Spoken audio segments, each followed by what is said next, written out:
ലക്ഷക്കണക്കിന് ആളുകളുടെ രക്തധമനികളുടെ പ്രവാഹം വളരെ കുറവാണ്. അത് കാരണം അവർക്ക് കാലിൽ പ്രശ്നങ്ങളാണ്, കയ്യിൽ പ്രശ്നങ്ങളാണ്, എന്തിനേറെ ഹൃദയത്തിൽ വരെ അറ്റാക്കിന് സാധ്യത കൂടുകയും ചെയ്യുന്നുണ്ട്. രക്തധമനികൾക്കകത്തെ എൻഡോത്തീലിയം എന്ന് പറയുന്ന ഒരു നേർത്ത പാളി, അതിന്റെ ആരോഗ്യത്തിനനുസരിച്ചാണ് നമ്മുടെ എല്ലാവരുടെയും രക്തധമനികളുടെ ഫ്ലെക്സിബിലിറ്റി, അതുപോലെ തന്നെ രക്തധമനികളുടെ ആരോഗ്യവും പ്രായവും തീരുമാനിക്കപ്പെടുന്നത്. ഈ എൻഡോത്തീലിയം എന്ന് പറയുന്ന നേർത്ത പാളിയുടെ ആരോഗ്യം വർദ്ധിപ്പിക്കാൻ കുറഞ്ഞ ചെലവിൽ നമുക്ക് എല്ലാവർക്കും ഉപയോഗിക്കാവുന്ന 2 ലളിതമായ ഭക്ഷണ പദാർത്ഥങ്ങളുണ്ട്. ഇതെന്തൊക്കെയാണെന്ന് നമുക്ക് നോക്കാം. എൻഡോത്തീലിയൽ ഡിസ്ഫങ്ഷൻ എന്ന് പറയുന്ന അവസ്ഥ രക്തധമനികളുടെ ക്ലോട്ടിങ്ങിനുള്ള സാധ്യത വർദ്ധിപ്പിക്കുന്നുണ്ട്. അതുപോലെ തന്നെ രക്തധമനികൾക്കകത്ത് വിട്ടുമാറാത്ത നീർക്കെട്ടുണ്ടാക്കുന്നുണ്ട്. രക്തധമനികൾക്കകത്തെ ഈ എൻഡോത്തീലിയം എന്ന് പറയുന്ന നേർത്ത പാളി നൈട്രിക് ഓക്സൈഡ് ഉൽപ്പാദിപ്പിക്കുന്നുണ്ട്. ഈ നൈട്രിക് ഓക്സൈഡ് ആണ് രക്തധമനികൾക്ക് ഫ്ലെക്സിബിലിറ്റി കൂട്ടുന്നത്, രക്തധമനികളുടെ ഇലാസ്റ്റികത നിലനിർത്തുന്നത്. നൈട്രിക് ഓക്സൈഡിന്റെ അളവ് കുറയുകയാണെങ്കിൽ രക്തധമനികൾ കട്ടി കൂടുകയാണ്,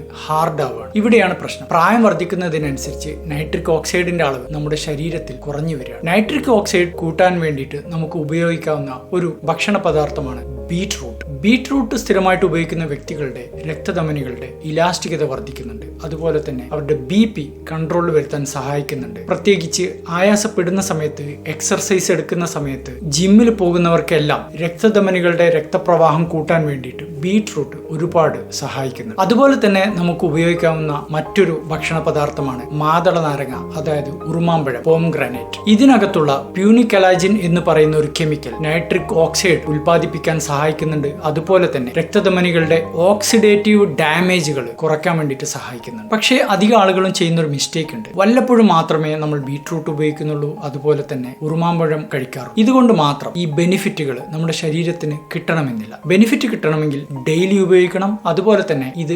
എക്സർസൈസിന്റെ കൂടെ കമ്പൈൻ ചെയ്യണം. മാത്രമല്ല മൗത്ത് വാഷ് ഉപയോഗിക്കുന്നത് ഒഴിവാക്കുകയും വേണം. ബീറ്റ്റൂട്ട് ഒരിക്കലും ചൂടാക്കി ഉപയോഗിക്കാനും പാടില്ല. നമുക്ക് എല്ലാവർക്കും ഡെയിലി 1 ഗ്ലാസ് ബീറ്റ്റൂട്ട് ജ്യൂസ് വേണമെങ്കിൽ ഉപയോഗിക്കാം. അതല്ലെങ്കിൽ 1/2 ഗ്ലാസോ 1 ഗ്ലാസോ ഉറുമാമ്പഴത്തിന്റെ ജ്യൂസ് ഉപയോഗിക്കാം. ഇത് സ്ഥിരമായിട്ട് 2 ആഴ്ചയിലധികം ഉപയോഗിക്കുകയാണെങ്കിൽ തന്നെ നല്ല മെച്ചം രക്തധമനികളിലും BP-യിലും കണ്ടു തുടങ്ങുന്നതാണ്. പറ്റുമെങ്കിൽ എക്സർസൈസിന് 2-3 മണിക്കൂറുകൾക്ക് മുമ്പ് ഈ ജ്യൂസ് ഉപയോഗിക്കാൻ വേണ്ടിയിട്ട് ശ്രദ്ധിക്കുക. പ്രായം ചെല്ലുന്ന വ്യക്തികൾക്ക് പ്രത്യേകിച്ച് ഈ ജ്യൂസിന്റെ കോമ്പിനേഷൻ ഉപകാരപ്പെട്ടേക്കാം.